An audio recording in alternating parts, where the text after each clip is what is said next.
me dire comment tu es arrivé à cette aventure? J'avais un métier tout à fait ennuyeux. D'accord, ça commence bien. Aux affaires étrangères. Non, mais c'était D'accord. pas forcément un métier dans lequel je me réalisais pleinement. Et il s'est trouvé que j'ai pu faire une reconversion. J'ai fait un CAP de tourneur en céramique, D'accord. que j'ai passé en candidat libre.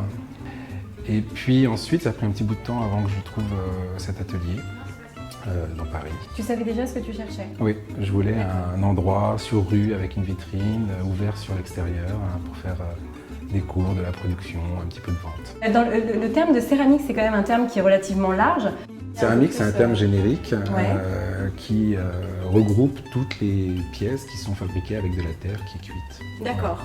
Donc aussi bien la porcelaine comme ici, ou le grès, ou la faïence. Alors pourquoi la porcelaine? Pourquoi la porcelaine? Pour deux raisons. En fait, moi ça me calmait plus que le grès à tourner, D'accord. parce que c'est plus délicat. Et donc il faut se ralentir un petit peu et faire attention à ses gestes. La deuxième raison, c'est aussi que la porcelaine, naturellement, c'est quelque chose d'assez flatteur à l'œil. La blancheur de la porcelaine, on trouve ça beau tout de suite. Il s'est trouvé que ça fonctionnait très très bien avec le type de technique que j'ai utilisé ensuite, qui sont les petits points. Oui, les fameux Et, petits les points fameux qu'on petits voit points. sur Ouais. quasi toutes tes créations. Et alors on fait une petite parenthèse, donc Oui. cette technique de petits points, tu as un outil secret? J'ai un outil secret, oui. J'ai un cure-dent en fait. Et un D'accord. cure-dent que je mets sur un critérium. Là, je sais pas combien de temps, mais sur une coupe, j'ai passé 15 heures là récemment, juste faire pour des faire les petits petits points. Donc de la patience. De la patience, de la ténacité. Est-ce que tu as un rituel pour travailler? Est-ce que genre tu mets ACDC à fond? Non, tu bois 15 j'ai litres pas de thé, rituel. ou, J'ai une collègue qui danse, elle, avant de tourner. Pour moi, les pièces que l'on fabrique sont des parts de nous-mêmes, un peu. D'accord. Et si on n'est pas bien, on va pas sortir quelque chose qui va être forcément bien. Ou, voilà. Après, ça peut être... pour moi, c'est quelque chose de vivant et c'est vraiment une émanation de nous-mêmes. En gros, si je ne me sens pas centré moi-même, je vais avoir du mal à centrer ma terre.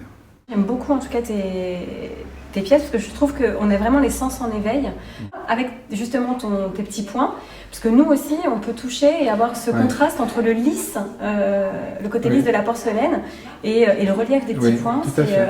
Et c'est ce que je cherche. D'accord. Moi, ça marche. Non, c'est bien, c'est parfait. Mais non, l'idée c'est que les personnes qui aient des sensations à la fois visuelles et tactiles.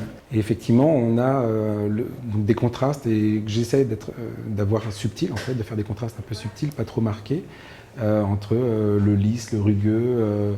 L'impression de relief des fois, suivant la manière dont je mets les petits points. Créer des sensations légères auxquelles on ne s'attend pas forcément. Je trouve ça génial. Mais je te jure, je suis apaisée, rien que d'être dans ton atelier. C'est moi qui prends tout pratique. le stress en fait. Non, mais en tout cas, je suis ravie d'avoir découvert ton univers. Merci Fabien. Je t'en prie.